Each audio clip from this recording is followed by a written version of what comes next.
This is going to be a tutorial on how to make a 1x1 Rubik's Cube. When you're done, it should look something like this. The materials you will need are 19.1mm wooden cubes bought from Michaels, black spray paint also bought from Michaels, and Rubik's Cube stickers bought from cubesmith.com.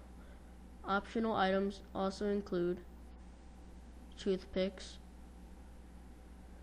some newspaper, and some sandpaper. Okay, have your wooden cube and make sure to have something under it like a newspaper, and you need to spray paint it on all sides. It takes 10 minutes to dry, but in the meanwhile, use the toothpick to roll it over so that it doesn't get stuck to the newspaper. Okay, when you think your cube is completely dry, you can sand it if you want to. You don't have to, but you have to sand it very lightly. Otherwise, you can start applying the Rubik's Cube stickers, and make sure to apply it with the correct color scheme.